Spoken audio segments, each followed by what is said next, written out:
अस्सलाम वालेकुम ਵੀਰੋ ਕੀ ਹਾਲ ਹੈ। ਉਮੀਦ ਕਰਨਾ ਤੁਸੀਂ ਸਾਰੇ ਵਧੀਆ ਹੋਵੋਗੇ। ਵੀਰੋ ਕੁਝ ਲੋਕ ਹੁੰਦੇ ਉਹਨਾਂ ਕੋ ਦੌਲਤ ਪੈਸਾ ਤੇ ਬਹੁਤ ਹੁੰਦਾ ਪਰ ਉਹਨਾਂ ਨੂੰ ਸਕੂਨ ਨਹੀਂ ਹੁੰਦਾ ਜਾਂ ਮਨ ਦੇ ਨਾਲ ਬੜੇ ਕੰਜੂਸ ਹੁੰਦੇ ਆ। ਤੇ ਕੁਝ ਲੋਕ ਹੁੰਦੇ ਵੀਰੋ ਉਹਨਾਂ ਕੋ ਮਾਲੋ ਦੌਲਤ ਜਾਂ ਪੈਸਾ ਤੇ ਇੰਨਾ ਨਹੀਂ ਹੁੰਦਾ ਲੇਕਿਨ ਉਹ ਮਨ ਦੇ ਬੜੇ ਅਮੀਰ ਹੁੰਦੇ ਆ ਤੇ ਬੜਾ ਹੀ ਸਕੂਨ ਤੇ ਬੜਾ ਹੀ ਚੈਨ ਹੁੰਦਾ ਉਹਨਾਂ ਕੋਲ। ਇਸੇ ਤਰ੍ਹਾਂ ਵੀਰੋ ਜਿਹੜਾ ਸਿਕੰਦਰ ਆਜ਼ਮ ਸੀ ਉਹ ਦੁਨੀਆ ਫਤਿਹ ਕਰਨ ਤੁਰਿਆ ਸੀ ਤੇ ਦੁਨੀਆ ਫਤਿਹ ਕਰਨ ਦੇ ਪਿੱਛੇ ਉਹਦੀ ਕੀ ਵਜ੍ਹਾ ਸੀ, ਕਦ ਤੋਂ ਦੁਨੀਆ ਫਤਿਹ ਕਰਨਾ ਚਾਹੁੰਦਿਆ ਸੀ, ਇਹ ਅੱਜ ਗਿਆਨੀ ਸੰਤ ਸਿੰਘ ਮਸਕੀਨ ਜੀ ਸਾਨੂੰ ਆਪਣੀ ਕਥਾ ਦੇ ਵਿੱਚ ਦੱਸਣਗੇ। ਤੇ ਗਿਆਨੀ ਸੰਤ ਸਿੰਘ ਮਸਕੀਨ ਜੀ ਦੀ ਕਥਾ ਸ਼ੁਰੂ ਕਰਨ ਤੋਂ ਪਹਿਲੇ ਸਾਰੇ ਵੀਰਾਂ ਭਰਾਵਾਂ ਅੱਗੇ ਬੇਨਤੀ ਹੈ ਕਿ ਸਾਡੇ ਚੈਨਲ ਨੂੰ ਲਾਈਕ ਸਬਸਕ੍ਰਾਈਬ ਤੇ ਸ਼ੇਅਰ ਕਰ ਦਿਓ ਤੇ ਆਪਾਂ ਚੱਲ ਕੇ ਦੇਖਨੇ ਅੱਜ ਦੀ ਕਥਾ। ਇੱਕ ਓੰਕਾਰ ਸਤਨਾਮ ਕਰਤਾ ਪੁਰਖ ਨਿਰਭਉ ਨਿਰਵੈਰ ਅਕਾਲ ਮੂਰਤ ਅਜੂਨੀ ਸੈਭੰ ਗੁਰ ਪ੍ਰਸਾਦ। ਮਨੁੱਖ ਦੀ ਬਰਤਰ ਪਰਿਪੂਰਨ ਪਰਮਾਤਮਾ ਨੇ ਇਸ ਢੰਗ ਦੀ ਕੀਤੀ ਹੈ। ਇਸ ਦੀ ਦੁਨੀਆ ਕੁਛ ਬਾਹਰ ਪਈ ਹੈ, ਕੁਛ ਅੰਦਰ ਹੈ।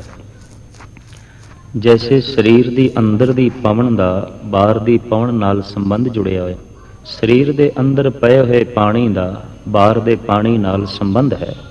ਸਰੀਰ ਦੀ ਮਿੱਟੀ ਦਾ ਬਾਹਰ ਦੀ ਮਿੱਟੀ ਨਾਲ ਜੁੜਿਆ ਹੋਇਆ ਸੰਬੰਧ ਹੈ।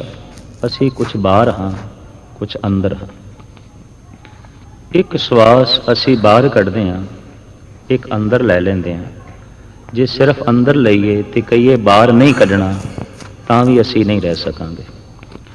ਔਰ ਜੇ ਬਾਹਰ ਹੀ ਸਵਾਸ ਕੱਢ ਦਈਏ ਤੇ ਫਿਰ ਅੰਦਰ ਨਾ ਲੈ ਜਾਈਏ ਤਾਂ ਵੀ ਜੀਵਣਾ ਔਖਾ ਹੋਵੇਗਾ। ਇੱਥੋਂ ਹੀ ਅਧਿਆਤਮਵਾਦੀਆਂ ਨੇ ਇਹ ਤੱਤ ਕੱਢਿਆ ਕਿ ਅਸੀਂ ਕੁਛ ਬਾਹਰ ਹਾਂ, ਕੁਛ ਅੰਦਰ ਹਾਂ। ਸਾਡੀ ਦੁਨੀਆ ਕੁਛ ਬਾਹਰ ਹੈ, ਕੁਛ ਅੰਦਰ ਹੈ। ਕੁਛ ਬਾਹਰ ਦੀ ਦੌਲਤ ਹੈ, ਕੁਛ ਅੰਦਰ ਦੀ ਦੌਲਤ ਹੈ। ਕੁਛ ਬਾਹਰ ਦਾ ਕੁਟੁੰਬ ਪਰਿਵਾਰ ਹੈ, ਕੁਛ ਅੰਦਰ ਦਾ ਕੁਟੁੰਬ ਪਰਿਵਾਰ ਹੈ। ਬਾਹਰ ਦਾ ਜੋ ਕੁਟੁੰਬ ਪਰਿਵਾਰ ਹੈ ਸਾਡਾ, ਉਸ ਦੀ ਤੇ ਸੂਝ ਬੂਝ ਸਾਨੂੰ ਪੂਰਨ ਰੂਪ ਦੇ ਚ ਹੈ। ਪਰ ਅੰਦਰ ਦਾ ਸਾਡਾ ਕੀ ਪਰਿਵਾਰ ਹੈ, ਇਸ ਦੀ ਜਾਣਕਾਰੀ ਗੁਰੂ ਨਾਨਕ ਦੇਵ ਜੀ ਮਹਾਰਾਜ ਕਰਾਉਂਦੇ ਨੇ।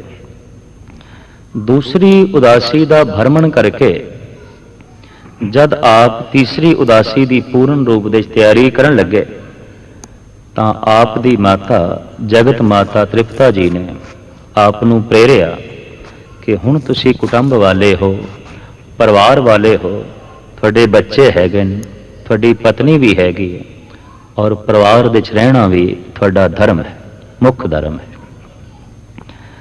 ਤਾਂ ਉਸ ਵਕਤ ਗੁਰੂ ਨਾਨਕ ਦੇਵ ਜੀ ਮਹਾਰਾਜ ਨੇ ਆਪਣੀ ਮਾਤਾ ਪ੍ਰਤੀ ਜੋ ਬਚਨ ਉਚਾਰਨ ਕੀਤੇ ਨੇ, ਗੁਰੂ ਗ੍ਰੰਥ ਸਾਹਿਬ ਜੀ ਮਹਾਰਾਜ ਦੇ ਵਿੱਚ ਬਕਾਇਦਾ ਦਰਜ ਨੇ। ਆਪਨੇ ਫਰਮਾਨ ਕੀਤਾ, ਮਾਤਾ ਮੈਂ ਜਿੱਧਰ ਵੀ ਜਾਂਦਾ ਆਪਣਾ ਪਰਿਵਾਰ ਨਾਲ ਲੈ ਕੇ ਜਾਣਾ ਔਰ ਮੈਂ ਕਦੇ ਪਰਿਵਾਰ ਤੋਂ ਵਿਛੜਿਆ ਹੀ ਨਹੀਂ। ਪਰਿਵਾਰ ਮੇਰੇ ਨਾਲ ਹੁੰਦਾ ਜਿਸ ਪਾਸੇ ਵੀ ਮੈਂ ਜਾਵਾਂ। ਤ੍ਰਿਪਤਾ ਜੀ ਹੈਰਾਨ ਹੋ ਗਈਆਂ ਕਿ ਪਰਿਵਾਰ ਨਾਲ ਜਾਂਦਾ, ਅਸੀਂ ਸਾਰੇ ਇੱਥੇ ਹੀ ਆਉਂਦੇ ਹਾਂ, ਕੋਈ ਨਾਲ ਗਿਆ ਨਹੀਂ। ਮਰਦਾਨੇ ਤੇ ਬਾਲੇ ਤੋਂ ਬਿਨਾਂ ਪਰਿਵਾਰ ਦਾ ਕੋਈ ਫਰਦ ਨਾਲ ਨਹੀਂ। ਪਰ ਨਾਨਕ ਜੀ ਕਹਿ ਰਹੇ ਨੇ ਪਰਿਵਾਰ ਮੇਰੇ ਨਾਲ ਹੈ ਔਰ ਮੈਂ ਜਿੱਧਰ ਜਾਣਾ ਪਰਿਵਾਰ ਮੇਰੇ ਨਾਲ ਜਾਂਦਾ ਹੈ। ਇਹ ਤੇ ਸੁਦਾਈਆਂ ਵਾਲੀ ਗੱਲ ਹੋਈ। ਅਕਸਰ ਸੰਸਾਰ ਦੀ ਦ੍ਰਿਸ਼ਟੀ ਵਿੱਚ ਭਗਤ ਲੋਕ ਮਹਾਂਪੁਰਸ਼ ਪਾਗਲ ਹੀ ਕਹਿਲਾਏ ਗਏ, ਉਹਨਾਂ ਨੂੰ ਪਾਗਲ ਹੀ ਆਖਿਆ ਗਿਆ। ਕਾਰਨ ਉਹਨਾਂ ਦੀ ਵਿਚਾਰ, ਉਹਨਾਂ ਦੇ ਬੋਲ ਸਮਾਜ ਦਾ ਹਿੱਸਾ ਨਹੀਂ ਬਣਦੇ ਸਨ, ਵਿਵਹਾਰ ਦਾ ਹਿੱਸਾ ਨਹੀਂ ਬਣਦੇ ਸਨ।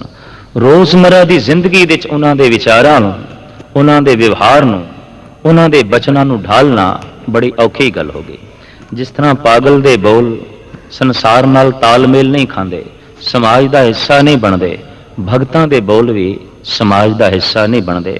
ਇਸ ਵਾਸਤੇ ਜਿੱਥੇ ਪਾਗਲ ਸਮਾਜ ਨਾਲੋਂ ਟੁੱਟ ਜਾਂਦਾ ਹੈ, ਕਰੀਬਨ ਭਗਤ ਵੀ ਸਮਾਜ ਨਾਲੋਂ ਟੁੱਟ ਜਾਂਦੇ ਨੇ। ਅੱਜ ਤੱਕ ਦਾ ਇਤਿਹਾਸ ਇਹੀ ਕਹਿੰਦਾ ਹੈ। ਔਰ ਗੁਰੂ ਨਾਨਕ ਦੀ ਬਾਣੀ ਨੇ ਤੇ ਸਾਫ਼ ਫੈਸਲਾ ਕੁਨ ਗੱਲ ਕਹਿ ਦਿੱਤੀ ਹੈ ਕਿ ਭਗਤਾਂ ਤੇ ਸੰਸਾਰੀਆਂ ਜੋੜ ਕਦੇ ਨਾ ਆਇਆ। ਭਗਤ ਤੇ ਸੰਸਾਰੀ ਦਾ ਜੋੜ ਕਦੀ ਜੁੜਿਆ ਹੀ ਨਹੀਂ, ਮੇਲ ਕਦੀ ਹੋਇਆ ਹੀ ਨਹੀਂ। ਜਦ ਗੁਰੂ ਨਾਨਕ ਦੇਵ ਜੀ ਮਹਾਰਾਜ ਨੇ ਇਹ ਆਖਿਆ ਕਿ ਪਰਿਵਾਰ ਮੇਰੇ ਨਾਲ ਜਾਂਦਾ ਹੈ ਔਰ ਮੈਂ ਜਿੱਧਰ ਜਾਣਾ ਪਰਿਵਾਰ ਅੰਗ ਸੰਗ ਹੈ। ਤੋ ਤ੍ਰਿਪਤਾ ਜੀ ਹੱਸ ਪਈਆਂ, ਆਖਣ ਲੱਗੇ, ਨਾਨਕ ਜੀ ਤੁਸੀਂ ਵਾਕਈ ਸੁਦਾਈਆਂ ਦੀ ਤਰ੍ਹਾਂ ਗੱਲ ਕਰਨ ਲੱਗੇ। ਜਗਤ ਤੇ ਸੁਦਾਈ ਕਹਿੰਦਾ ਹੀ ਸੀ ਬਈ ਤੂੰ ਸੁਦਾਈ ਹੈ, ਅੱਜ ਮੈਨੂੰ ਵੀ ਕਹਿਣਾ ਪਏਗਾ ਇਹ ਬੋਲ ਸੁਦਾਈਆਂ ਵਾਲੇ ਨੇ, ਪਾਗਲਾਂ ਵਾਲੇ ਨੇ। ਪਰਿਵਾਰ ਤੇ ਸਾਰਾ ਇੱਥੇ ਹੀ ਹੁੰਦਾ ਹੈ। ਤੋ ਸਾਹਿਬ ਸ੍ਰੀ ਗੁਰੂ ਨਾਨਕ ਦੇਵ ਜੀ ਮਹਾਰਾਜ ਕਹਿਣ ਲੱਗੇ, ਮਾਂ ਇਹ ਤੇ ਸੋਚਣ ਦੀ ਗੱਲ ਹੈ, ਇਹ ਤੇ ਮਨੁੱਖ ਦੇ ਮੰਨਣ ਦੀ ਗੱਲ ਹੈ। ਮੈਂ ਜੋ ਕਹਿ ਰਿਹਾ ਬਿਲਕੁਲ ਸਹੀ ਕਹਿ ਰਿਹਾ। ਮੈਂ ਜਿੱਧਰ ਜਾਣਾ ਮੇਰਾ ਪਰਿਵਾਰ ਮੇਰੇ ਨਾਲ ਜਾਂਦਾ ਹੈ। ਤੋ ਗੁਰੂ ਨਾਨਕ ਦੇਵ ਜੀ ਮਹਾਰਾਜ ਦੀ ਮਾਤਾ ਜੀ ਨੇ ਪੁੱਛ ਲਿਆ, ਇਹ ਦੱਸ ਜਿਹੜਾ ਪਰਿਵਾਰ ਨਾਲ ਜਾਂਦਾ ਹੈ ਉਹਦੇ ਚ ਮਾਂ ਹੈ, ਪਿਤਾ ਹੈ? ਸਾਹਿਬ ਕਹਿਣ ਲੱਗੇ, ਹਾਂ, ਜਿਹੜਾ ਪਰਿਵਾਰ ਮੇਰੇ ਨਾਲ ਜਾਂਦਾ ਹੈ ਉਹਦੇ ਚ ਮਾਂ ਵੀ ਹੈ। ਤੋ ਹੁਣ ਤੇ ਹੈਰਾਨ ਹੋਈਆਂ ਤੇ ਖਿੜਖਿੜਾ ਕੇ ਹੱਸ ਵੀ ਪਈਆਂ। ਪੁੱਤਰ ਤੂੰ ਵਾਕਈ ਸੁਦਾਈਆਂ ਵਾਲੀ ਗੱਲ ਕਰਦਾ, ਵਾਕਈ ਪਗਲਿਆਂ ਵਾਲੀ ਗੱਲ ਕਰਦਾ। ਮੈਂ ਤੇ ਕਦੀ ਨਾਲ ਨਹੀਂ ਗਈ, ਮੈਂ ਤੇ ਇੱਥੇ ਤਲਵੰਡੀ ਦੇ ਚ ਹੀ ਰਹੀ ਹਾਂ, ਪਰ ਤੂੰ ਕਹਿੰਦਾ ਮੇਰੇ ਨਾਲ ਹੈ ਮਾਂ। ਫਿਰ ਸੋਚੀ ਪੈ ਕੇ ਕਹਿੰਦੀਆਂ ਨੇ, ਕਿਧਰੇ ਐਸਾ ਤੇ ਨਹੀਂ ਤੂੰ ਮੇਰੀ ਯਾਦ ਨਾਲ ਲੈ ਜਾਣਾ ਤੇ ਇਹੀ ਆਖਣਾ ਚਾਹੁੰਦਾ ਹੋਵੇਂ ਤੇ ਮੈਂ ਸਮਝਦੀ ਨਾ ਹੋਵਾਂ। ਸਾਹਿਬ ਕਹਿਣ ਲੱਗੇ, ਹਾਂ, ਕਹਿਣਾ ਤੇ ਕੁਛ ਮੈਂ ਐਸਾ ਚਾਹਨਾ ਮਾਂ, ਅਜੇ ਵੀ ਤੂੰ ਨਹੀਂ ਸਮਝੀ। ਕਹਿੰਦੇ ਨੇ ਭਗਤਾਂ ਤੋਂ, ਬ੍ਰਹਮ ਗਿਆਨੀਆਂ ਤੋਂ ਚਾਰ ਤਰ੍ਹਾਂ ਦੇ ਜਿਹੜੇ ਮਨੁੱਖ ਨੇ ਉਹ ਕੋਈ ਲਾਭ ਨਹੀਂ ਉਠਾਉਂਦੇ। ਇੱਕ ਤੇ ਮਾਂ ਬਾਪ, ਦੂਸਰੇ ਸ਼ਰੀਕ, ਤੀਸਰੇ ਜਿਗਰੀ ਦੋਸਤ ਔਰ ਚੌਥੇ ਦੁਸ਼ਮਣ।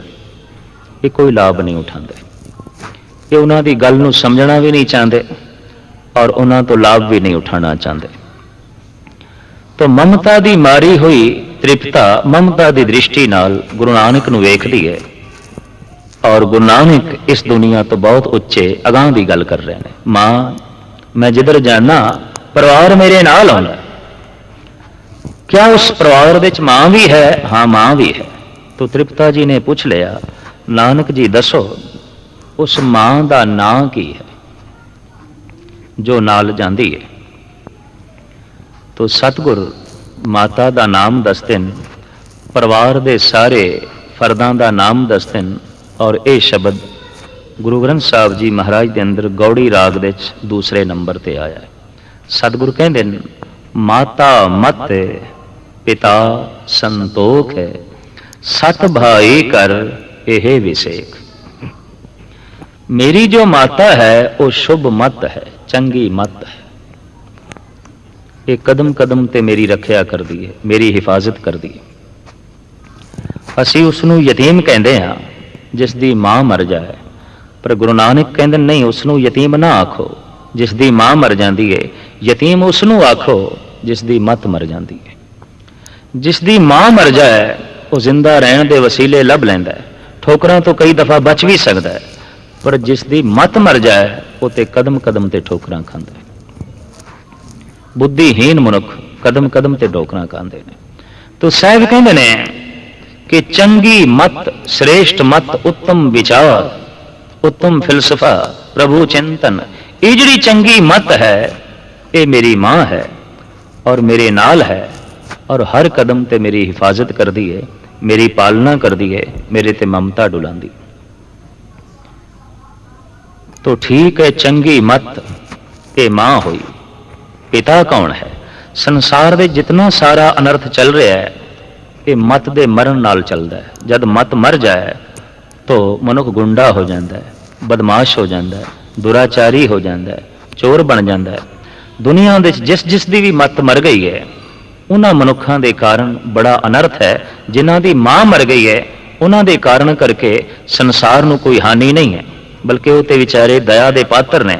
ਪਰ ਜਿਨ੍ਹਾਂ ਦੀ ਮਤ ਮਰ ਗਈ ਹੈ ਉਹ ਐਸੇ ਯਤੀਮ ਨੇ, ਕਈ ਦਫਾ ਸਮੁੱਚੀ ਮਨੁੱਖਤਾ ਨੂੰ ਯਤੀਮ ਬਣਾਉਣ ਦੇ ਵਿੱਚ ਭਾਗੀ ਬਣ ਜਾਂਦੇ ਨੇ। ਤੋ ਮਾਤਾ ਮਤ ਪਿਤਾ ਸੰਤੋਖ। ਸਾਹਿਬ ਕਹਿੰਦੇ ਨੇ ਮੇਰੇ ਪਿਤਾ ਦਾ ਨਾਂ ਹੈ ਸੰਤੋਖ। ਇਹ ਹਰ ਹਾਲਤ ਵਿੱਚ ਮੈਨੂੰ ਖੁਸ਼ ਰੱਖਦਾ ਹੈ। ਲੋਭ ਤੇ ਸੰਤੋਖ ਦੀ ਵਿਆਖਿਆ ਦੋ ਲਫ਼ਜ਼ਾਂ ਵਿੱਚ ਕਰਨੀ ਹੋਵੇ ਤਾਂ ਇਤਨੀ ਹੈ, ਜੋ ਕੁਝ ਹੈ, ਜੈਸਾ ਹੈ, ਸਭ ਠੀਕ ਹੈ, ਇਹ ਸੰਤੋਖੀ ਦੀ ਭਾਵ ਦਸ਼ਾ ਹੁੰਦੀ ਹੈ। ਜੋ ਕੁਝ ਹੈ ਜੈਸਾ ਹੈ ਪ੍ਰਵਾਨ ਹੈ, ਕਬੂਲ ਹੈ। ਲੋਭੀ ਦੀ ਮਾਨਸਿਕ ਦਸ਼ਾ ਕੀ ਹੈ? ਜੋ ਕੁਝ ਹੈ जैसा है कबूल नहीं, जैसा परिवार है, जैसा संसार है, जैसे माँ बाप ने, जैसी धन संपदा है, जैसी मेरी प्रारब्ध है, ये प्रवान नहीं, ये कबूल नहीं। ते जब कबूल नहीं तो दुखी होवेगा, बेचैन होवेगा। आम कहावत है कि लोभी बंदा फुल्लां दी सेज ते भी तड़पदा है, संतोखी बंदा अंगारियां ते बैठ के भी मस्त रहिंदा है। और इस दे सबूत मिले ने गुरु अर्जन देव जी महाराज तत्ती तवी ते बैठ के भी मुस्कुराए ने, प्रभु दे गीत गाए ने। संतोखी मनुख हर हालत विच आनंद विच होवेगा और लोभी मनुख हर हालत विच पीड़ित होवेगा, दुखी होवेगा, परेशान होवेगा। साहिब कहते मेरे पिता दा नाम है संतोख। एक गाथा चेते आई है, फातेह आजम सिकंदर कहते ने जद हिंदुस्तान नूं फतेह करन वास्ते आया लंबी चौड़ी सेना लैके, तां जिस वक्त दरिया सिंध अबूर करन लगा, सिंध दे तट दे उत्ते एक अजीब मस्त फकीर लेटिया होया सी रेत दे विच। सेना सारी दरिया पार कर चुकी सी, आखिरी टुकड़ी दे विच सिकंदर आप सी। उस मस्त फकीर नूं वेख के रुक गया। बचपन तो ही सिकंदर फकीरां दा मुश्ताक रहा। नेड़े चला गया, रेत विच लेटिया होया ये महात्मा वेखदा है सिकंदर नूं, पुछ बैठा सिकंदर कित्थे चले, किहड़े पासे गमन कीता? सिकंदर कहन लगा फकीर साईं मैं हिंदुस्तान फतेह करन चला, लंबी चौड़ी सेना लैके। तो फकीर कहन लगा ठीक है, ये दस जद तू हिंदुस्तान फतेह कर लवेंगा फिर की करेंगा? आखन लगा फिर मैं हथ दे उत्ते हथ धर के थोड़ी बैठना, मैं कोई होर मुल्क फतेह करांगा। फकीर कहन लगा जे तू होर मुल्क भी फतेह कर लिया फिर की करेंगा? कहते ने जितने चिर तक सही जवाब ना मिले सवाल अपनी थां ते खड़ा रहिंदा है, समाधान सही ना होवे तो समस्या अपनी थां ते खड़ी रहिंदी है। सिकंदर हैरान होया, सवाल ते अपनी थां ते खड़ा है, मैं जो भी जवाब देना उहदे नाल सवाल मिटदा नहीं इस फकीर दा। तो उस फकीर ने कहा जे कलपत कीता होया तू होर मुल्क भी फतेह कर लिया फिर की करेंगा? तो सिकंदर कहन लगा फिर मैं कोई होर मुल्क फतेह करांगा, मैं बैठे नहीं रहना, मैं सुस्त आदमी नहीं हाँ, मैं कोई होर मुल्क फतेह करांगा। फकीर कहने लगा ठीक है पर सवाल ते अपनी थां ते खड़ा है, जे तू होर मुल्क भी फतेह कीता फिर की करेंगा? गुस्से च आके सिकंदर कहने लगा मैं सारी दुनिया फतेह करांगा, जमीन दा 1 इंच खिता भी नहीं रहन देंगा जो मेरे कब्जे दे च ना होवे, जो मेरी पकड़ दे च ना होवे, मैं सारी दुनिया फतेह करांगा। सिकंदर सोचदा हुण सवाल खत्म, पर नहीं फकीर फिर बोलिया अच्छा सिकंदर ये दस जद तू सारी दुनिया फतेह कर लवेंगा फिर की करेंगा? ये तो ख्वाबो ख्याल दे भी नहीं सोचिया सी सिकंदर ने कि इस तो अगां भी कोई जवाब देना पेगा। सिकंदर जद तू सारी दुनिया फतेह कर लवेंगा फिर की करेंगा? तो फिर सिकंदर कहने लगा फिर मैं अपने घर जावांगा, आराम करांगा, यूनान वापस जावांगा, आराम करांगा। फकीर कहने लगा तू 100 पुआड़े पा के आराम करेंगा, ते असी आराम कर रहे हैं, असी रेत विच लेटे हैं, असी आराम करदे पे हां, जे तू आराम करना ते आ इत्थे लेट जा, असी आराम दे चां। तू 100 पुआड़े पा के आराम करेंगा ते असी आराम दे चां, इत्थे तू स्वयं अंदाजा लगा तू अगे है कि असी अगे हाँ। इतिहास गवाह है हिंदुस्तान तो वापस जांदे होया सिकंदर रस्ते दे च ही दम तोड़ गया, उन्होंने आराम नसीब ना होया। मनुख दी कई दफा सारी भज दौड़ आराम वास्ते होंदी है ते आराम उसे दिन नसीब होंदा है जद 4 मनुख चुक के चिता ते रख देंदे। इस तो पहले आराम किथे, ਭਜ ਦੌੜ ਹੈ ਆਰਾਮ ਵਾਸਤੇ, ਪਰ ਭਜ ਦੌੜ ਮਨੁੱਖ ਦੇ ਕੋਲ ਰਹਿ ਜਾਂਦੀ ਹੈ, ਆਰਾਮ ਨਹੀਂ ਰਹਿ ਜਾਂਦਾ। ਪਰ ਜੇ ਮਨ ਦੇ ਸੰਤੋਖ ਹੋਵੇ ਤੇ ਐਸਾ ਮਨੁੱਖ ਹਰ ਵਕਤ ਵਿਸ਼ਰਾਮ ਵਿੱਚ ਹੈ, ਐਸਾ ਮਨੁੱਖ ਹਰ ਵਕਤ ਆਰਾਮ ਵਿੱਚ ਹੈ। ਉਹਦੀ ਭਜ ਦੌੜ ਦੇ ਵਿੱਚ ਵੀ ਕੁਝ ਵਿਸ਼ਰਾਮ ਹੋਵੇਗਾ। ਤੋ ਸਾਹਿਬ ਗੁਰੂ ਨਾਨਕ ਦੇਵ ਜੀ ਮਹਾਰਾਜ ਦਾ ਫਰਮਾਨ, ਸੰਤੋਖ ਮੇਰਾ ਪਿਤਾ ਹੈ, ਮੈਂ ਜਿੱਥੇ ਵੀ ਜਾਣਾ ਇਹ ਮੈਨੂੰ ਵਿਸ਼ਰਾਮ ਵਿੱਚ ਰੱਖਦਾ ਹੈ, ਆਰਾਮ ਦਿੰਦਾ ਹੈ, ਸਕੂਨ ਦਿੰਦਾ ਹੈ। ਮਾਤਾ ਮਤ ਪਿਤਾ ਸੰਤੋਖ, ਸਤ ਭਾਈ ਕਰ ਇਹ ਵਿਸੇਖ। ਤੋ ਤ੍ਰਿਪਤਾ ਜੀ ਨੇ ਪੁੱਛਿਆ, ਨਾਨਕ ਜੀ ਇਹ ਤੇ ਗੱਲ ਸਮਝ ਦੇ ਚ ਆ ਗਈ ਕਿ ਜੋ ਮਤ ਹੈ, ਸ੍ਰੇਸ਼ਟ ਮਤ ਹੈ, ਇਹ ਤੁਹਾਡੀ ਮਾਂ ਹੈ। ਜੋ ਸੰਤੋਖ ਹੈ ਇਹ ਤੁਹਾਡਾ ਪਿਤਾ ਹੈ। ਪਰ ਪਰਿਵਾਰ ਵਿੱਚ ਸਿਰਫ ਮਾਂ ਬਾਪ ਤੇ ਨਹੀਂ ਹੁੰਦੇ, ਪਤਨੀ ਵੀ ਹੁੰਦੀ ਹੈ। ਅਸੀਂ ਸੁਲੱਖਣੀ ਨਾਲ ਤੁਹਾਡਾ ਵਿਆਹ ਰਚਾਇਆ ਸੀ, ਤੁਹਾਡੇ ਬੱਚੇ ਵੀ ਹਨ। ਜਿਹੜਾ ਪਰਿਵਾਰ ਤੁਹਾਡੇ ਨਾਲ ਜਾਂਦਾ ਹੈ, ਕਿਆ ਉਸ ਦੇ ਚ ਪਤਨੀ ਹੈ? ਕਿਆ ਉਸ ਦੇ ਚ ਬੱਚੇ ਹੈਗੇ ਨੇ? ਸਾਹਿਬ ਕਹਿੰਦੇ ਨੇ ਹਾਂ। ਸਤਿਗੁਰੂ ਦੇਵ ਜੀ ਮਹਾਰਾਜ ਦਾ ਫਰਮਾਨ, ਸਰਮ ਸੁਰਤ ਦੋਏ ਸਸੁਰ ਭਏ, ਕਰਣੀ ਕਾਮਣ ਕਰਮਨ ਲੈ। ਕਰਣੀ ਭਗਤੀ, ਉੱਚਾ ਇਖਲਾਕ ਆਚਰਨ, ਇਹ ਭਗਤੀ ਮੇਰੀ ਕਾਮਣ ਹੈ, ਮੇਰੇ ਨਾਲ ਰਹਿੰਦੀ ਹੈ, ਅੱਠੇ ਪੈਰ ਮੇਰੇ ਨਾਲ ਰਹਿੰਦੀ ਹੈ। ਭਗਤੀ ਰੂਪੀ ਕਾਮਣ ਦਾ ਜਨਮ ਕਿੱਥੋਂ ਹੋਇਆ? ਸਾਹਿਬ ਕਹਿੰਦੇ ਨੇ ਸਾਹਾ ਸਰਮ ਸੁਰਤ ਦੋਏ ਸਸੁਰ ਭਏ। ਸ਼ਰਮ ਮਿਹਨਤ, ਸੁਰਤ ਸਿਆਣਪ ਵਿਚਾਰ, ਟਿਕਾਓ ਇਕਾਗਰਤਾ। ਮਿਹਨਤ ਰੂਪੀ ਸੋਹਰਾ ਤੇ ਸੁਰਤ ਰੂਪੀ ਸੱਸ ਦੇ ਸੰਜੋਗ ਤੋਂ ਇੱਕ ਲੜਕੀ ਦਾ ਜਨਮ ਹੋਇਆ, ਜਿਸ ਦਾ ਨਾਂ ਹੈ ਭਗਤੀ। ਸਾਹਿਬ ਕਹਿੰਦੇ ਨੇ ਇਹ ਮੇਰੀ ਕਾਮਣ ਹੈ, ਇਹ ਮੇਰੀ ਇਸਤਰੀ ਹੈ।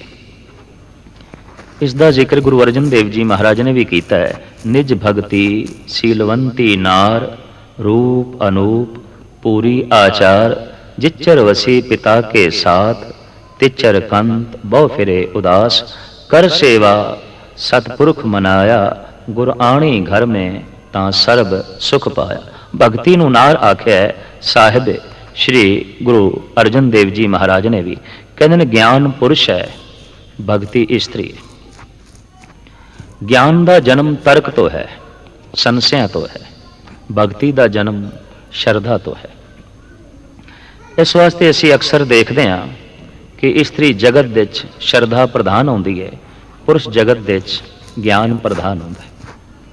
पर शरधा तो हीणा ज्ञान अधूरा है, और ज्ञान तो हीणी भगती भी अधूरी है। दोहां ने संपूर्ण होना है। भारत के ऋषि मुनिया ने ये चंगे बोल बोले ने कि पुरुष भी अर्ध अंग है, स्त्री भी अर्ध अंग है, दोवें अर्ध अंग ने। शरीर करके आकार करके ते ये अर्ध अंग हैं, पर विचार करके सूक्ष्म देही करके भी अर्ध अंग है। जितने चिर तक पुरुष नूं श्रद्धा ना मिल जाए, पुरुष अधूरा ही रहिंदा है। तर्क ते नास्तिकता दे जन्म दाते पुरुष ने, और अंध विश्वास ते भटकदे होए जिहड़े मनुख ने, कहंदे ने इन्हां दे तादाद स्त्रियां दी ज्यादा होवे। क्योंकि श्रद्धा है, ज्ञान नहीं। पुरुष कोल ज्ञान है, श्रद्धा नहीं। दोवें अधूरे रह जाते हैं। ज्ञान अख है, श्रद्धा पैर है। हुण चलण वास्ते पैर होवन, वेखण वास्ते अख ना होवे, मनुख भटक जाएगा। वेखण वास्ते अख होवे, चलण वास्ते पैर ना होवन, तां भी पहुंचना बहुत औखा है, बहुत औखा है। ज्ञान पुरुष है, भगती स्त्री है।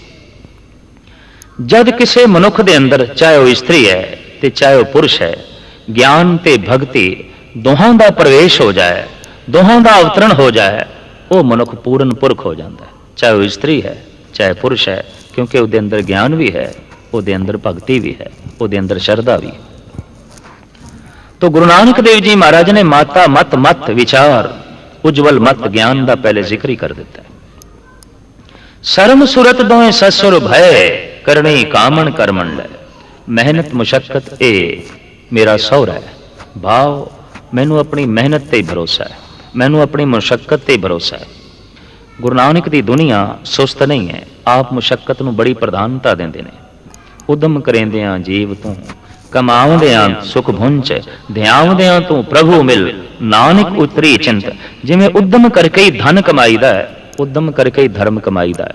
ਮੁਫਤ ਦੇ 'ਚ ਧਨ ਨਹੀਂ ਮਿਲਦਾ, ਮੁਫਤ ਦੇ 'ਚ ਧਰਮ ਵੀ ਨਹੀਂ ਮਿਲਦਾ। ਹੋ ਸਕਦਾ ਹੈ ਧਨ ਮੁਫਤ ਦੇ 'ਚ ਵੀ ਮਿਲ ਜਾਏ, ਧਰਮ ਕਤਈ ਮੁਫਤ ਦੇ 'ਚ ਨਹੀਂ ਮਿਲਦਾ, ਕਮਾਣਾ ਪੈਂਦਾ, ਲਾਜ਼ਮੀ ਕਮਾਣਾ ਪੈਂਦਾ। ਅਸੀਂ ਦੇਖਦੇ ਹਾਂ ਪਿਤਾ ਦਾ ਕਮਾਇਆ ਹੋਇਆ ਧਨ ਪੁੱਤਰ ਨੂੰ ਮਿਲ ਜਾਂਦਾ ਹੈ, ਕਈ ਦਫਾ ਦਾਦੇ ਦਾ ਕਮਾਇਆ ਹੋਇਆ ਧਨ ਪੋਤਰੇ ਨੂੰ ਮਿਲ ਜਾਂਦਾ ਹੈ, ਪਰ ਧਰਮ ਤੇ ਸਵੈਮ ਕਮਾਣਾ ਪੈਂਦਾ, ਕਿਸੇ ਦਾ ਕਮਾਇਆ ਹੋਇਆ ਨਹੀਂ ਮਿਲ ਸਕਦਾ। ਇਸ ਵਾਸਤੇ ਸੰਸਾਰ ਦੇ ਵਿੱਚ ਧਨ ਵੱਧਦਾ ਜਾ ਰਿਹਾ ਹੈ, ਧਰਮ ਘਟਦਾ ਜਾ ਰਿਹਾ ਹੈ, ਕਿਉਂਕਿ ਧਨ ਤੇ ਦੂਸਰੇ ਦਾ ਵੀ ਮਿਲ ਸਕਦਾ ਹੈ। ਪਿਓ ਦਾ ਧਨ ਪੁੱਤਰ ਨੂੰ ਮਿਲ ਗਿਆ, ਦਾਦੇ ਦਾ ਧਨ ਪੋਤਰੇ ਨੂੰ ਮਿਲ ਗਿਆ, ਧਨ ਦੀ ਲਾਟਰੀ ਵੀ ਨਿਕਲ ਆਉਂਦੀ ਹੈ, ਧਰਮ ਦੀ ਲਾਟਰੀ ਨਹੀਂ ਨਿਕਲਦੀ। ਧਰਮ ਤੇ ਸਵੈਮ ਕਮਾਣਾ ਪੈਂਦਾ, ਆਪ ਕਮਾਣਾ ਪੈਂਦਾ, ਮਿਹਨਤ ਕਰਕੇ ਕਮਾਣਾ ਪੈਂਦਾ, ਔਰ ਇਹ ਨਿੱਜੀ ਸੰਪਦਾ ਖੁਦ ਨਿੱਜੀ ਹੱਥਾਂ ਨਾਲ ਸੰਗ੍ਰਹਿ ਕਰਨੀ ਪੈਂਦੀ ਹੈ। ਇਸ ਵਾਸਤੇ ਸੰਸਾਰ ਵਿੱਚ ਧਨ ਵੱਧਦਾ ਜਾ ਰਿਹਾ ਹੈ ਔਰ ਦਿਨ ਬ ਦਿਨ ਧਰਮ ਘਟਦਾ ਜਾ ਰਿਹਾ ਹੈ। ਇੱਥੇ ਧਰਮ ਜੋ ਹੈ ਪਿਓ ਪੁੱਤਰ ਨੂੰ ਨਹੀਂ ਦੇ ਸਕਦਾ, ਔਰ ਪੁੱਤਰ ਵੀ ਪਿਤਾ ਨੂੰ ਨਹੀਂ ਦੇ ਸਕਦਾ। ਧਨ ਐਸਾ ਹੈ ਕਿ ਪੁੱਤਰ ਨੇ ਕਮਾਇਆ ਉਹ ਪਿਤਾ ਦੀ ਝੋਲੀ 'ਚ ਪਾ ਸਕਦਾ ਹੈ, ਔਰ ਪਿਤਾ ਨੇ ਕਮਾਇਆ ਉਹ ਪੁੱਤਰ ਦੇ ਹੱਥਾਂ 'ਚ ਦੇ ਸਕਦਾ ਹੈ, ਪਰ ਧਰਮ ਸਵੈਮ ਕਮਾਣਾ ਪੈਂਦਾ ਹੈ। ਪਿਓ ਪੁੱਤਰ ਨੂੰ ਨਹੀਂ ਦੇ ਸਕਦਾ, ਪੁੱਤਰ ਪਿਤਾ ਨੂੰ ਨਹੀਂ ਦੇ ਸਕਦਾ।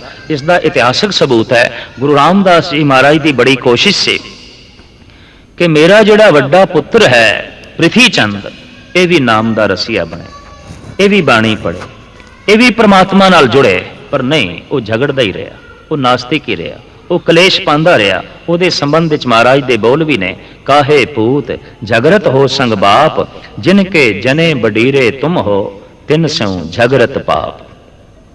ਉਹ ਲੜਦਾ ਹੀ ਰਿਹਾ, ਝਗੜਦਾ ਰਿਹਾ, ਇੱਛਾ ਖਾਹਿਸ਼ ਹੋਣ ਦੇ ਬਾਵਜੂਦ ਵੀ ਗੁਰੂ ਰਾਮਦਾਸ ਜੀ ਮਹਾਰਾਜ ਦੀ ਪ੍ਰਿਥੀ ਚੰਦ ਭਗਤ ਨਾ ਬਣ ਸਕਿਆ, ਸੰਤ ਨਾ ਬਣ ਸਕਿਆ, ਧਰਮੀ ਨਾ ਬਣ ਸਕਿਆ। ਇੱਥੇ ਪਿਤਾ ਪੁੱਤਰ ਦੀ ਝੋਲੀ 'ਚ ਨਹੀਂ ਪਾ ਸਕਿਆ। ਦੂਸਰੇ ਪਾਸੇ ਅਸੀਂ ਦੇਖਦੇ ਹਾਂ ਪ੍ਰਹਿਲਾਦ ਦੀ ਬੜੀ ਕੋਸ਼ਿਸ਼ ਸੀ ਕਿ ਜਿਹੜਾ ਰਾਮ ਦਾ ਰਸ ਮੇਰੇ ਕੋਲ ਹੈ, ਜੋ ਧਰਮ ਮੇਰੇ ਕੋਲ ਹੈ, ਉਹ ਮੇਰੇ ਬਾਪੂ ਕੋਲ ਵੀ ਹੋਵੇ, ਉਹ ਮੇਰੇ ਪਿਤਾ ਕੋਲ ਵੀ ਹੋਵੇ, ਪਰ ਨਹੀਂ, ਹਰਨਾਕਸ਼ ਇਸ ਦੌਲਤ ਤੋਂ ਵਾਂਝਾ ਹੀ ਰਹਿ ਗਿਆ। ਜੋ ਨਾਮ ਦੀ ਦੌਲਤ ਪ੍ਰਹਿਲਾਦ ਕੋਲ ਸੀ, ਉਹ ਹਰਨਾਕਸ਼ ਕੋਲ ਨਹੀਂ ਸੀ। ਚਾਹੁੰਦੇ ਸਨ ਪ੍ਰਹਿਲਾਦ ਕਿ ਮੇਰੇ ਬਾਪੂ ਕੋਲ ਵੀ ਹੋਵੇ, ਪਰ ਗੱਲ ਨਹੀਂ ਬਣੀ। ਚਾਹੁੰਦੇ ਸਨ ਗੁਰੂ ਰਾਮਦਾਸ ਜੀ ਮਹਾਰਾਜ ਮੇਰੇ ਪੁੱਤਰ ਕੋਲ ਵੀ ਹੋਵੇ, ਪਰ ਗੱਲ ਨਾ ਬਣੀ। ਇੱਥੇ ਇੱਕ ਦੂਜੇ ਨੂੰ ਇਹ ਦੌਲਤ ਦਿੱਤੀ ਨਹੀਂ ਜਾ ਸਕਦੀ, ਸਵੈਮ ਕਮਾਣੀ ਪੈਂਦੀ ਹੈ, ਆਪ ਕਮਾਣੀ ਪੈਂਦੀ ਹੈ। ਮਨੁੱਖ ਉਸੇ ਦਿਨ ਪੂਰਨ ਬਣਦਾ ਹੈ, ਧਾਰਮਿਕ ਤੌਰ ਤੇ ਉਸੇ ਦਿਨ ਧਨਵਾਨ ਬਣਦਾ ਹੈ ਜਿਸ ਦਿਨ ਇਸ ਦੇ ਕੋਲ ਗਿਆਨ ਵੀ ਹੋਵੇ ਔਰ ਸ਼ਰਧਾ ਵੀ ਹੋਵੇ, ਅੰਦਰੋਂ ਪੂਰਨ ਹੋ ਜਾਂਦਾ ਹੈ। ਤੋ ਸਾਹਿਬ ਕਹਿੰਦੇ ਨੇ ਮਿਹਨਤ ਮੁਸ਼ੱਕਤ ਇਹ ਮੇਰਾ ਸਹੁਰਾ ਹੈ, ਸੁਰਤ ਮੇਰੀ ਸੱਸ ਹੈ, ਇਹਨਾਂ ਦੇ ਸੰਜੋਗ ਤੋਂ ਇੱਕ ਲੜਕੀ ਦਾ ਜਨਮ ਹੋਇਆ ਜਿਸ ਦਾ ਨਾਂ ਹੈ ਭਗਤੀ। ਸਾਹਿਬ ਕਹਿੰਦੇ ਨੇ ਉਹ ਮੇਰੀ ਕਾਮਣ ਹੈ, ਕਰਨੀ ਕਾਮਣੇ ਕਰ ਮਨ ਲੈ। ਤਾਂ ਤ੍ਰਿਪਤਾ ਜੀ ਬੋਲ ਉੱਠੇ, ਨਾਨਕ ਜੀ ਸੁਲੱਖਣੀ ਦੇ ਨਾਲ ਵਿਆਹ ਅਸੀਂ ਕਰਾਇਆ ਸੀ, ਭਗਤੀ ਰੂਪੀ ਕਾਮਣ ਨਾਲ ਵਿਆਹ ਕਿਸ ਨੇ ਕਰਾਇਆ ਔਰ ਕਦੋਂ ਹੋਇਆ? ਗੁਰੂ ਨਾਨਕ ਇਸ ਦੇ ਸੰਬੰਧ ਵਿੱਚ ਵੀ ਦੱਸਦੇ ਨੇ। ਸਾਹਿਬ ਕਹਿੰਦੇ ਨੇ ਸਾਹਾ ਸੰਜੋਗ ਵਿਆਹ ਵਿੰਜੋਗ, ਸਤਪੁਰਸ਼ਾਂ ਦਾ ਜੋ ਸੰਜੋਗ ਹੋਇਆ, ਜੋ ਸਤਸੰਗ ਨਸੀਬ ਹੋਏ, ਇਹ ਮੇਰੀ ਮੰਗਣੀ ਹੋਈ ਸੀ। ਸਤਪੁਰਸ਼ਾਂ ਦੀ ਸੋਭਤ ਵਿੱਚ ਮੈਂ ਬੈਠਾ ਤਾਂ ਭਗਤੀ ਨਾਲ ਰਿਸ਼ਤਾ ਜੁੜਿਆ, ਸਤਸੰਗ ਦਾ ਸੰਜੋਗ ਮੇਰੀ ਮੰਗਣੀ ਹੋਈ ਸੀ। ਤੇ ਜਦ ਵਿਕਾਰਾਂ ਦਾ ਵਿਯੋਗ ਹੋ ਗਿਆ, ਦੁਰਾਚਾਰ ਨਿਕਲ ਗਏ, ਦੁਸ਼ਕਰਮ ਢਹਿ ਗਏ, ਤਾਂ ਮੇਰਾ ਵਿਆਹ ਹੋ ਗਿਆ। ਇਹ ਮੇਰਾ ਵਿਆਹ ਹੋਇਆ। ਦੁਸ਼ਕਰਮ ਦੇ ਖਤਮ ਹੁੰਦਿਆਂ, ਗਲਤ ਵਿਚਾਰਾਂ ਦੇ ਖਤਮ ਹੁੰਦਿਆਂ, ਗਲਤ ਕਰਮ ਦੇ ਮਿਟਦਿਆਂ ਹੀ ਭਗਤੀ ਪ੍ਰਗਟ ਹੋ ਗਈ, ਭਗਤੀ ਮੈਨੂੰ ਮਿਲ ਗਈ। ਸਾਹਾ ਸੰਜੋਗ ਵਿਆਹ ਵਿਜੋਗ, ਸਤਪੁਰਸ਼ਾਂ ਦੇ ਸੰਜੋਗ ਨਾਲ ਰਿਸ਼ਤਾ ਜੁੜਿਆ ਸੀ। ਗੁਲਿਸਤਾਨ ਵਿੱਚ ਇੱਕ ਬੋਲ ਬੜਾ ਕੀਮਤੀ ਹੈ। ਈਰਾਨ ਦੇ ਪ੍ਰਸਿੱਧ ਸੰਤ ਸ਼ੇਖ ਸਾਦੀ ਦੀ ਇਹ ਮਹਾਨ ਰਚਨਾ ਹੈ ਗੁਲਿਸਤਾਨ। ਕਹਿੰਦੇ ਨੇ ਉਹ ਇੱਕ ਦਿਨ ਬੈਠੇ ਸਨ, ਹੱਥ ਧੋ ਰਹੇ ਸਨ ਮਿੱਟੀ ਦੇ ਨਾਲ। ਕੋਲ ਬੈਠੇ ਉਹਨਾਂ ਦੇ ਸ਼ਾਗਿਰਦ ਉਹ ਪੁੱਛਦੇ ਨੇ, ਉਸਤਾਦ ਜੀ ਤੁਹਾਡੇ ਚਿਹਰੇ ਤੇ ਹਰ ਵਕਤ ਮਸਤੀ ਰਹਿੰਦੀ ਹੈ, ਰੌਣਕ ਰਹਿੰਦੀ ਹੈ, ਤੁਸੀਂ ਖੁਸ਼ ਰਹਿੰਦੇ ਹੋ, ਆਨੰਦ ਦੇ ਵਿੱਚ ਰਹਿੰਦੇ ਹੋ, ਜਦ ਕਿ ਅੱਠੇ ਪੈਰ ਆਪਣੇ ਆਪ ਨੂੰ ਖੁਸ਼ ਰੱਖਣਾ ਬੜੀ ਔਖੀ ਗੱਲ ਹੈ, ਪਰ ਤੁਸੀਂ ਅੱਠੇ ਪੈਰ ਖੁਸ਼ ਰਹਿੰਦੇ ਹੋ, ਅੱਠੇ ਪੈਰ ਪ੍ਰਸੰਨ ਰਹਿੰਦੇ ਹੋ, ਅੱਠੇ ਪੈਰ ਖੇੜੇ ਤੇ ਮਸਤੀ ਵਿੱਚ ਰਹਿੰਦੇ ਹੋ। ਆਖਿਰ ਤੁਹਾਡੇ ਕੋਲ ਐਸੀ ਕੀ ਚੀਜ਼ ਹੈ? ਸਾਨੂੰ ਵੀ ਇਹ ਰਾਜ਼ ਦੱਸੋ। ਤਾਂ ਕਹਿੰਦੇ ਨੇ ਜੋ ਮਿੱਟੀ ਹੱਥਾਂ ਦੇ ਸੀ ਸ਼ੇਖ ਸਾਦੀ ਦੇ, ਉਸ ਮਿੱਟੀ ਨੂੰ ਆਪ ਸੌਂਗਣ ਲੱਗ ਪਏ। ਕਾਫੀ ਦੇਰ ਤੱਕ ਸੌਂਦੇ ਰਹੇ। ਸ਼ਾਗਿਰਦ ਕਹਿੰਦੇ ਰਹੇ, ਉਸਤਾਦ ਜੀ ਸਾਨੂੰ ਦੱਸੋ ਕਿ ਤੁਹਾਡੇ ਕੋਲ ਇਤਨੀ ਪ੍ਰਸੰਨਤਾ ਕਿਸ ਤਰ੍ਹਾਂ ਹੈ, ਇਤਨਾ ਖੇੜਾ ਕਿਸ ਤਰ੍ਹਾਂ ਹੈ। ਸ਼ੇਖ ਸਾਦੀ ਕਹਿਣ ਲੱਗੇ, ਤੁਹਾਡਾ ਸਵਾਲ ਮੈਂ ਮਿੱਟੀ ਤੇ ਕੀਤਾ ਹੈ, ਮਿੱਟੀ ਬੋਲੇਗੀ, ਮੈਂ ਦੱਸਾਂਗਾ। ਹੈਰਾਨ ਨੇ ਵਿਦਿਆਰਥੀ, ਪਰ ਬੜੀ ਸੁੰਦਰ ਨਜ਼ਮ ਦੇ ਰਾਹੀਂ ਵਿਦਿਆਰਥੀਆਂ ਨੂੰ ਸਮਝਾਇਆ ਹੈ ਈਰਾਨ ਦੇ ਪ੍ਰਸਿੱਧ ਸੰਤ ਸ਼ੇਖ ਸਾਦੀ ਨੇ। ਗਿਲੇ ਖੁਸ਼ਬੂ ਦਰ ਹੁਮਾਮ ਰੋਜ਼ੇ ਰਸੀਦ ਅਜ਼ ਦਸਤੇ ਮਹਿਬੂਬ ਬਦਸਤਮ। ਕਹਿੰਦਾ ਹੈ ਕਿ ਇੱਕ ਦਿਨ ਘਰ ਵਾਲੀ ਦੇ ਹੱਥੋਂ ਮੈਨੂੰ ਖੁਸ਼ਬੂਦਾਰ ਮਿੱਟੀ ਹੱਥ ਧੋਣ ਵਾਸਤੇ ਪ੍ਰਾਪਤ ਹੋਈ। ਗੁਫਤਮ ਤੋ ਮੁਸ਼ਕੀ ਅੰਬਰ या अंबेरी कि अज खुशबू दिलां भी जे तो मस्तम। शेख सादी साहब कहने मैं बोलिया उस मिट्टी नूं, आखिया दस तू मुश्की है, अंबर है, अंबेरी है, आया कीड़ा सेंट है, कीड़ा अतर है तू, क्योंकि तेरी सुगंधी ने मेरे दिल दिमाग नूं मुअत्तर कर दिता। ऐ ते तू मिट्टी। मुश्की अंबर अंबेरी गजनी काबल दे जो अतर वरते जाते ने उन्हां दे नाम ने प्राचीन समय तो। गुफ्तम तू मुश्की अंबर या अंबेरी कि अज खुशबू दिलां भी जे तो मस्तम। दसते सही तो मुश्की हैं, अंबर हैं, अंबेरी हैं, कौन है, क्योंकि तेरी सुगंधी ने मेरे दिल दिमाग नूं मुअत्तर कर दिता। शेख सादी लिख देन, मिट्टी बोली बाओ गुफ्ता मन गिले ना चीज बूदम वलैकिन मुद्दते बागुल निशस्तम। मिट्टी बोली, ऐ शेख, ऐ फकीर साईं, मैं एक नाचीज मिट्टी हाँ। बाओ गुफ्ता मन गिले नाचीज बूदम, गिले मिट्टी, मैं एक नाचीज मिट्टी हाँ। वलैकिन मुद्दते बागुल निशस्तम, पर मैं एक खास समय तक फुल्लां दे कोल रही हाँ, फुल्लां दी जड़ां दे विच रही हाँ, फुल्लां दी संगत कीती है। जमाले हम नशे दरमन असर करद वगरना मन हमा खाकम के हस्तम। फुल्लां दी संगत करके, फुल्लां दी नेड़ करके मेरे विच भी सुगंधी आ गई है, महक आ गई है, वरना मैं ते एक नाचीज मिट्टी हाँ। तो शेख सादी साहब कहने लगे, मैं एक नाचीज मिट्टी दा पुतला, सतपुरुषां दी सोहबत करके ये गुणां दी सुगंधी मेरे अंदर पैदा हुई है। ये जो महक है ये मेरी अपनी नहीं, किसे तो मिली है। ये जो चमक दमक मेरे कोल है ये मेरी अपनी नहीं, मैनू किसे तो मिली है। तो साहिब गुरु नानक देव जी महाराज का फरमान, सतपुरुषां दी जो सोहबत नसीब हुई ये मेरी मंगनी हुई, और संसारिक विकारां दा जो त्याग हो गया ये मेरा विआह होया। तो त्रिपता जी ने पूछ लिया, पुत्र नानक इस भक्ति रूपी कामण ने किसी संतत नूं भी जन्म दिता है, थोड़ी कोई औलाद भी है, थोड़ा कोई बच्चा भी है, क्योंकि परिवार बच्चे तो बिना भी ते अधूरा है। साहब कहते हाँ, सच संतत कहो नानक जोग, इस भक्ति रूपी कामण ने सच रूपी पुत्र नूं जन्म दिता है, ज्ञान रूपी पुत्र नूं जन्म दिता है, ईश्वर नूं जन्म दिता है। हैरान होवोगे कि ईश्वर दे नाम भगत लोग रखते हैं। हुण माँ बाप बच्चियां दे नाम रखते हैं, पर भगत रब दे नाम रखते हैं जो जगत पिता। ये गल उल्टी है। माँ बाप बच्चियां नूं जन्म देंदे ने, भगत रब नूं जन्म देंदे ने। साधु सतम जानो नानक प्रीत कारणे। गुरु अर्जन देव जी महाराज का कहना, अगर साधु ते भगत ना होवन तो ईश्वर दी होंद दा कोई पता भी नहीं चलेगा। ये वो ही प्रगट करते हैं, उसकी होंद नूं, उसकी असलीयत नूं, उसकी वास्तविकता नूं जगत के सामने रखते हैं। तो सच रूपी पुत्र नूं जन्म दिता है, ज्ञान रूपी पुत्र नूं जन्म दिता है। कहो नानक जोग मैं इसे ही परिवार जोगा। मुख्तसर इस परिवार की तफसील गुरु नानक का कहना है, जिथे सतसंग होवेगा उत्थे चंगी मत होवेगी, जिथे चंगी मत होवेगी उत्थे संतोख होवेगा, जिथे संतोख होवेगा उत्थे अपनी मेहनत ते भरोसा होवेगा, जिथे अपनी मेहनत ते ही भरोसा होवेगा, भरालवत ते भरोसा होवेगा, उत्थे सुरत दे च एकाग्रता होवेगी, जिथे सुरत दे च एकाग्रता होवेगी उत्थे विकारां दा त्याग होवेगा, जिथे विकारां दा त्याग होवेगा उत्थे भगती होवेगी, और जिथे भगती होवेगी उत्थे ज्ञान होवेगा, और जिथे ज्ञान होवेगा उत्थे परमात्मा आप होवेगा। ਤੇ ਵੀਰੋ ਅੱਜ ਦੀ ਕਥਾ ਦੇ ਵਿੱਚ ਆਪਾਂ ਦੇਖਿਆ ਕਿ ਗਿਆਨੀ ਸੰਤ ਸਿੰਘ ਮਸਕੀਨ ਜੀ ਸਿਕੰਦਰ ਆਜ਼ਮ ਦੇ ਬਾਰੇ ਦੱਸਦੇ ਪਏ ਹੈ ਤੇ ਸਿਕੰਦਰ ਆਜ਼ਮ ਦਾ ਇੱਕੋ ਗੋਲ ਸੀ, ਇੱਕ ਹੀ ਮਕਸਦ ਸੀ। ਉਹ ਕਹਿੰਦਾ ਸੀ ਕਿ ਮੈਂ ਸਾਰੀ ਦੁਨੀਆ ਨੂੰ ਫਤਹ ਕਰਨਾ, ਸਾਰੀ ਦੁਨੀਆ ਫਤਹ ਕਰਕੇ ਤੇ ਫੇਰ ਹੀ ਮੈਨੂੰ ਸਕੂਨ ਤੇ ਚੈਨ ਮਿਲਣਾ। ਲੇਕਿਨ ਵੀਰੋ ਉਹਦਾ ਇਹ ਖਾਬ ਪੂਰਾ ਨਾ ਹੋ ਸਕਿਆ। ਉਹਨੇ ਸਾਰੀ ਦੁਨੀਆ ਉੱਤੇ ਜੰਗਾਂ ਲੜਾਈਆਂ, ਆਪਸ 'ਚ ਦੇਖੋ ਕਿੰਨੀਆਂ ਉਹਨੇ ਲੜਾਈਆਂ ਕੀਤੀਆਂ, ਫਸਾਦ ਕੀਤੇ, ਤੇ ਫਿਰ ਵੀ ਉਹਨੂੰ ਸਕੂਨ ਨਾ ਮਿਲ ਸਕਿਆ। ਸੁਣਿਆ ਹੈ ਕਿ ਜਦੋਂ ਉਹ ਹਿੰਦੁਸਤਾਨ ਦੇ ਵਿੱਚੋਂ, ਏਸ਼ੀਆ ਦੇ ਵਿੱਚੋਂ ਨਿਕਲਿਆ ਸੀ ਤੇ ਉੱਥੇ ਜਾ ਕੇ ਬਾਅਦ 'ਚ ਉਹਦੀ ਮੌਤ ਹੋ ਗਈ ਸੀ, ਉਹਨੂੰ ਸਕੂਨ ਨਾ ਮਿਲ ਸਕਿਆ। ਤੇ ਵੀਰੋ ਇਹੀ ਜਦੋਂ ਸਿਕੰਦਰ ਆਜ਼ਮ ਕੋਲੋਂ ਉਸ ਬਜ਼ੁਰਗ ਨੇ ਸਵਾਲ ਪੁੱਛਿਆ ਸੀ ਕਿ ਤੂੰ ਕਾਹਦੇ ਵਾਸਤੇ ਕਰਨੇ ਆ, ਤੇ ਉਹ ਕਹਿੰਦਾ ਸੀ ਜੀ ਮੈਂ ਸਕੂਨ ਵਾਸਤੇ, ਤੇ ਸਕੂਨ ਉਹਨੂੰ ਫਿਰ ਨਾ ਮਿਲ ਸਕਿਆ। ਤੇ ਉਹਦੇ ਨਾਲੋਂ ਚੰਗਾ ਤੇ ਵੀਰੋ ਬਜ਼ੁਰਗ ਹੀ ਹੈ ਜਿਹੜਾ ਸਕੂਨ ਦੇ ਨਾਲ ਬੈਠਾ ਵੈ।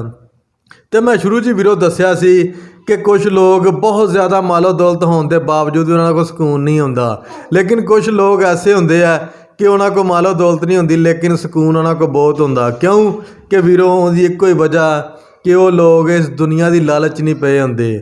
ਜਿਹੜਾ ਇਸ ਦੁਨੀਆ ਨੂੰ ਹਾਸਲ ਕਰਨ ਦੇ ਚੱਕਰਾਂ 'ਚ ਪੈ ਜਾਏਗਾ ਨਾ ਵੀਰੋ, ਉਹਨੂੰ ਸਕੂਨ ਨਹੀਂ ਫਿਰ ਮਿਲੇਗਾ। ਕਿਉਂ ਕਿ ਉਹ ਇਸ ਦੁਨੀਆ ਨੂੰ ਹਾਸਲ ਕਰਨ ਵਾਸਤੇ ਹਰ ਪੁੱਠਾ ਸਿੱਧਾ ਕੰਮ ਕਰੇਗਾ, ਕੋਈ ਵੀ ਵਿੱਚ ਚੰਗੇ ਮਾੜੇ ਦੀ ਤਮੀਜ਼ ਉਹਦੇ ਵਿੱਚ ਨਹੀਂ ਰਹਿ ਜਾਏਗੀ। ਤੇ ਜਿਸ ਬੰਦੇ ਨੇ ਇਸ ਦੁਨੀਆ ਨੂੰ ਛੱਡ ਕੇ ਅਗਲੇ ਜਹਾਨ ਦੇ ਨਾਲ ਤਿਆਰੀ ਕਰਨ ਦੇ ਉਹਦੇ ਵਾਸਤੇ ਲੋਹ ਲਾਈ ਹੈ ਨਾ ਵੀਰੋ, ਸਮਝ ਲਓ ਕਿ ਉਹ ਜਿਹੜਾ ਇਨਸਾਨ ਹੈ ਉਹਦਾ ਇਸ ਦੁਨੀਆ 'ਚ ਵੀ ਉਹਨੂੰ ਸਕੂਨ ਤੇ ਚੈਨ ਹੀ ਹੈ, ਤੇ ਅਗਲੀ ਜ਼ਿੰਦਗੀ 'ਚ ਵੀ ਕਾਮਯਾਬੀਆਂ ਉਹਦੇ ਵਾਸਤੇ ਉਹਦਾ ਇੰਤਜ਼ਾਰ ਕਰਨ ਦੀਆਂ। ਤੇ ਵੀਰੋ ਇਹ ਗੱਲ ਬਿਲਕੁਲ ਹਕੀਕਤ ਹੈ ਕਿ ਜਿਸ ਬੰਦੇ ਨੇ ਇਸ ਦੁਨੀਆ ਨਾਲ ਲਾਈ ਉਹਨੂੰ ਪਰੇਸ਼ਾਨੀਆਂ ਨੇ ਘੇਰ ਲਿਆ, ਤੇ ਜਿਹਨੇ ਇਸ ਦੁਨੀਆ ਨਾਲ ਨਫ਼ਰਤ ਕੀਤੀ ਉਹਨੂੰ ਸਕੂਨ ਮਿਲ ਗਿਆ ਤੇ ਉਹ ਬੁਰਾਈਆਂ ਤੋਂ ਵੀ ਬਚ ਗਿਆ। ਬਾਕੀ ਵੀਰੋ ਤੁਸੀਂ ਦੱਸੋ ਕਿ ਤੁਹਾਨੂੰ ਕਥਾ ਕਿਸ ਤਰ੍ਹਾਂ ਦੀ ਲੱਗੀ, ਕਮੈਂਟਸ ਕਰਕੇ ਆਪਣੀ ਰਾਏ ਦਾ ਇਜ਼ਹਾਰ ਲਾਜ਼ਮੀ ਕਰਿਓ। ਆਪਣਾ ਰੱਖਿਓ ਢੇਰ ਸਾਰਾ ਖਿਆਲ, ਰੱਬ ਰਾਖਾ।